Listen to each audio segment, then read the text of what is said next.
Welcome back to my channel. So as you can see by my big game finger here and the little setup in the back, I'm going to be talking to you guys about college advice. I have a couple points to cover. This is important information for anyone who is going off to college. Maybe you're already in college, or you're going to be going to college in the next few years or so. So basically what I wanted to talk about is the freshman 15. What is it? How to avoid it? Boys, kind of how to get adjusted from, moving away from home to being in school, and just like, general tips, time management, alcohol, things like that. Everything that maybe your parents don't really want to talk to you about. So very first thing, the freshman 15, what is it? Is it real? And basically freshman 15 is just like a myth that when a girl goes off to college, she's going to gain about 15 pounds. And I'm going to be here to say, yes, it is very real. Don't worry, this isn't something that's like a disease, like you step on campus and all of a sudden you're like, it won't happen to you if you don't let it happen to you. So why this happens is, think about this. When you're at home, most of the time your parents are cooking food for you, or they're supervising, at least what you eat. Your mom may be saying hey, maybe you want to eat some more vegetables, or hey, that's your 5th can of Coke today. You want to slow down on that? When you're off at college, you don't have that anymore. No one's telling you what to do, what to eat, when to go to bed. So sometimes you stay up late, and what is there to eat at 2 or 3 a.m. with your friends? Pizza and hot dogs, hamburgers, things like that. You're not going to go and hunt down salads and veggie wraps. So you just have to be really careful with what kind of food it is that you're eating. Another thing a lot of people don't realize is when you go off to college, most schools have what's called a meal plan. All a meal plan is basically 1 to 3 meals a day that your parents pre-purchase per semester, and it loads up to your student card. So all you do is you swipe your ID, and then you can go ahead and you can buy your food. A lot of times schools have it set up where it's a buffet system. So you go ahead, you can swipe 1 or 3 times a day. You walk in and it's the food court at the mall, and it's everything you can think of. Pizza, hot dogs, hamburgers, pastas, wraps. You have to be careful, because if you're like me, I'm the kind of person, if I go to buffet, I want to make sure I get my money's worth. So I will sit there and I will eat to the point where I need to pass out. And that's what I did. And you do kind of see it affect your waistline if you're just eating nonstop. Another thing you have to think about, when you were in high school, you had to take PE. You were literally forced to work out every single day. You don't have PE in college, so you are in charge of making sure that you get enough exercise. So you're going to have a gym at your school. Make sure that you use your gym. If you don't like gyms, take a walk with your friends. Walk around for 20-30 minutes a day. When you're eating, just make sure that you're eating your portion size. Don't go and overeat. Don't eat foods that are super greasy and super bad for you.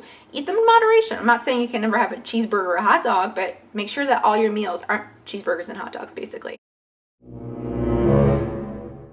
Another thing that you guys need to consider is alcohol consumption. So this kind of covers 2 of my points. 1, alcohol does have calories in it. Now, if you're drinking foo-foo little girl drinks like strawberry daiquiris and things like that, it has a lot of sugar. If you're mixing your drinks with soda or juice, that is more calories that you're pouring into it. Now, once alcohol is in our bloodstream, our metabolism slows down, and also our body burns the alcohol before it burns any kind of, food that's in there. So that's why a lot of times you'll end up gaining weight from it. Another thing alcohol does, it stimulates your appetite. So if you've ever gotten out to eat with your parents, you see a waiter come by, hey, what can I get you guys to drink? We have these kind of drinks. And most of the time they're going over alcohol. They want you to go ahead and drink alcohol. That way it'll induce your appetite. So you order more food, you order the appetizers and things like that. So drinking is a triple whammy, basically. 1, it has a lot of calories in it. 2, it makes you want to go ahead and eat more. And 3, it slows down your metabolism. So you have to be really, really careful. The next point I want to make with alcohol is, be careful when you're a girl and you go off to college and you're around all this alcohol, because you can make yourself look like a really big idiot. And school's a lot different nowadays than when I went to college. Everyone on their phone has a camera, has a recording device. You can go ahead and, record a video of somebody acting like a complete idiot, upload it to YouTube, to your Keek or your Vine, or, whatever kind of media that you're using. So you can't get away with things like you used to be able to. If you act like an idiot, everyone and their mother at home in Alaska is going to see what you did. So be careful. You don't want to get a reputation as that drunk girl. And one of the most unclassy things that I can ever tell you guys is to see a girl who's just absolutely drunk, just wobbling around. It's so low class, and people are just gonna make fun of you. So don't think you're being cool, or guys like that kind of stuff. The only reason they like that kind of stuff is because they want to get you drunk and get you in bed. So that's another thing. You have to be really careful about boys, which brings me to my next topic. I'm throwing a number out there. It's like a statistic. At least 75% of guys who go off to college have one thing in their mind, and let me tell you, it's not about like reading these books. They want to go ahead and get some. And that's just how they are. Like when guys get together, that's how they talk. Like, yo, bro, you know, did you get with that girl last night? Yeah, how was it? Was she good? Blah, blah, blah, blah, blah. Oh, yeah, I'm going to hit this. I'm going to hit this. Da, da, da, da, da. Like they just want to go ahead and get some. I'm not saying every single guy is like that. Of course, there are some good boys out there. But generally speaking, a lot of guys do kind of have that mentality. They go into college and they think like, oh shit, I'm in college, you know, like every bitch is gonna be hanging off my dick all day.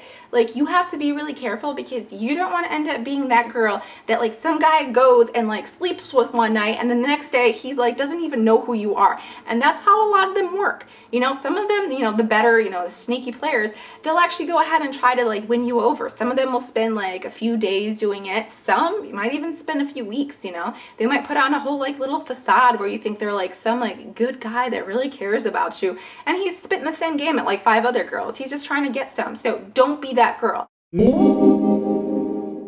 My general rule of thumb is make sure that if you choose to go ahead and engage in a sexual relationship with a guy, wait at least 6 months. 6 months is a good rule of thumb because after a certain amount of time, if a guy's just a player, he's not going to want to wait 6 months to go ahead and get in your pants. He's going to be like, all right, screw you. No. Now, if it's a good guy and he really does care about you, I think 6 months is a fair amount of time for both of you to really get to know one another and to decide if this is something that you want to do. Don't have sex just because everyone is having sex. Don't think college is like some big, like, freaking orgy, like everyone's just going out and doing it.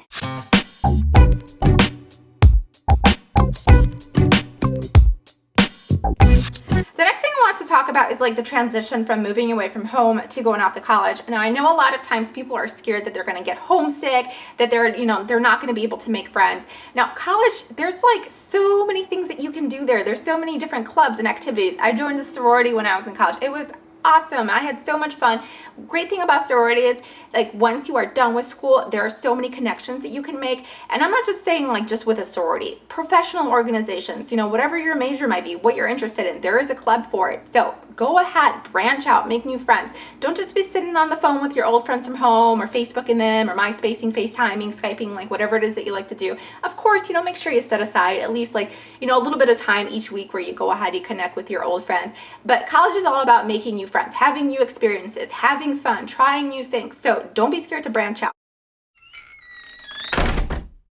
The next thing, like before you get into your little dorm room area, see if you can talk with your roommate and be like, hey, yo, like, are you going to bring the microwave? Or should I bring the microwave and you bring the fridge? Like, let's talk about like maybe who's going to bring rugs, lamps, things like that. So kind of like divvy up like all the stuff. Also, remember, people come from different backgrounds, different, you know, things that they're used to doing at home. Like, for example, when I grew up, my grandma didn't let me like touch a thing. She was like, you stay away from that vacuum. You stay away from those dishes. You stay away from the laundry. Like, I wasn't allowed to touch any of that because she thought I'd, you know, mess it up, which I probably would. But, you know, that kind of scarred me because like I was 24, 25 years old off at college. I didn't even know how to turn on the freaking laundry machine.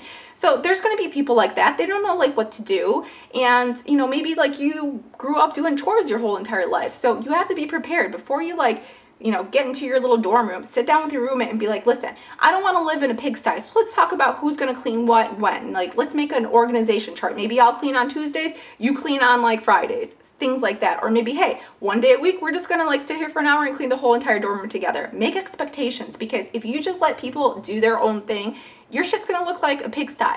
You never know. Like, it's always better to talk about this rather than like start living with a person and then like you're up to here and like, you know, Miss Hoarder decided to like bring all her teddy bears from home and like all her weird stuff. So you need to talk to your roommate like before you move into your little area. Next thing, like stuff to bring from home, teddy bears. Be careful with how many like cutesy little teddy bear things you bring. 1 or 2 is fine. I've seen some girls, they haul like suitcases of like teddy bears and like cute little, you know, little stuff from their room. Like, leave all that stuff at home. Like, you don't want to be like that weird girl at school that has like $50 million in her room and like you walk in there, like that doesn't look good. Pictures, you know, bring some pictures of your family and your friends. You're going to want to see that like when you come home. Bring like a few little things to remind you of home, but don't bring your whole entire room. Just saying. One thing that I did when I lived in a dorm that actually saved me like a lot of space was to bunk my bed.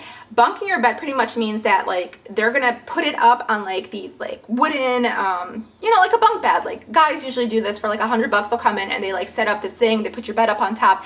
Underneath you can go ahead, you can like shove your desk under there, or like, I don't know, you can make like a little comfy study area. So that's what I did. My roommate did that too. Our room was like so big just because of that. So that's an idea. Watch out though, because I did fall off my bunk bed a couple times. Like, you know, obviously I wasn't like used to it. So like you could potentially fall like 5-6 feet on the floor, which isn't good. So be careful for that.